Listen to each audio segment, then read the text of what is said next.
ఉద్యమాలు వచ్చినా ఉప్పెన్లు వచ్చినా 4 సార్లు వరుసగా గెలుచుకుంటూ వచ్చారు.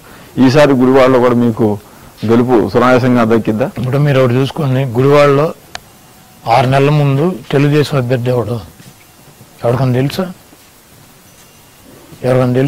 ఈ గుడివాడలో అడ్రస్ కానీ పేరు కానీ ఊరు కానీ ఉందా?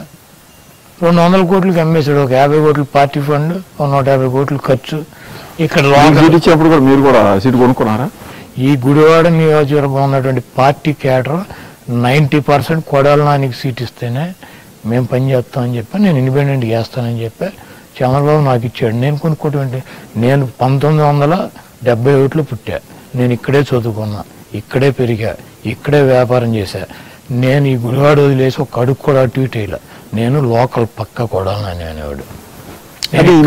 కృష్ణా జిల్లాలో మంత్రిగా పనిచేసిన వాళ్ళు నెక్స్ట్ ఎలక్షన్ లో ఎవరు గెలవట్లేదు. అప్పుడప్పుడు అవనగడ్డలో సింహాద్రి సత్యనారాయణ గారు గెలిచారు 80s లో. ఆ తర్వాత పాదసారథి కానీ, దేవిని ఉమా కానీ, కొల్లూరు రవీంద్ర గానీ వీళ్ళందరూ ఓడిపోతున్నారు. మీరు కూడా మంత్రిగా పనిచేశారు.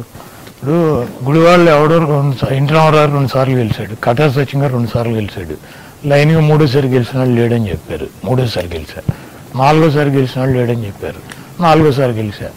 రికార్డులు బ్రేక్ చేయటమే కొడాలి నాని, వైఎస్ జగన్మోహన్ రెడ్డి గారి. అంతేనా? బ్రేక్ అయిపోతుంది. సో ఈసారి గెలిచి మళ్ళీ క్యాబినెట్లోకి వెళ్తారా? క్యాబినెట్లోకి వెళ్ళాలన్నటువంటి ఇంట్రెస్ట్ ఏమో నాకు పెద్దగా లేదు.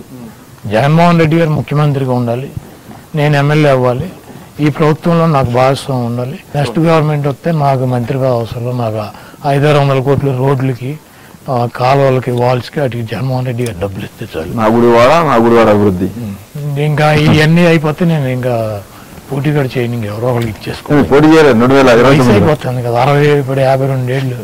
ఇంకోటి 60కి దాదాపు రిటైర్మెంట్ వయసు వస్తుంది. ఎవరో కొత్తగా కుర్రాళ్ళకి ఇస్తే మళ్ళీ వాళ్ళు కొట్టుకుంటారు ఒక 5 సార్లు 6 సార్లు. మా అన్న పేరున ఆయన రిటైర్ అయిపోయాడు. మీకు అంత పిల్లలు లేరు కదా? ఆయనకైతే ఏది వచ్చిన పిల్లలు, మీకు చిన్న ఆడపిల్లలు కదా మీ ఇద్దరు. మా అమ్మాయిలకు కూడా 23 ఏళ్ళు వచ్చిన తమ్ముడు కొడుకు. అమ్మాయిని పెడతారా, కొడుకుని పెడతారు? మరి మీ తమ్ముడు వాళ్ళ అబ్బాయి ఉన్నాడు, పెడతారా? వాళ్ళకి ఇంట్రెస్ట్ ఉంటే. మీ వారసుడు అవుతాడా? రాజకీయాలు ఇప్పుడు ఆయన చదువుకుంటున్నాడు. ఇప్పుడు BBA చేస్తున్నాడు. వాళ్ళకి ఇంట్రెస్ట్ ఉంటే వస్తారు, ఇంట్రెస్ట్ లేకపోతే మనం అయితే బలవంతంగా ఎవరిని తీసుకున్నాం వస్తే ఓకే. లేకపోతే మీ తమ్ముడు కొడుకు మీకు వారసులుగా వచ్చేస్తారు. ఎవరైనా మా అమ్మాయిలను, మా తమ్ముడు కొడుకు. మా అమ్మాయిలకి అయితే ఇంట్రెస్ట్ లేదని చెప్పారు. ఇంకా ఏమైనా ఉంటే ఆడే వస్తాడు. వాడికి కొంచెం ఇంట్రెస్ట్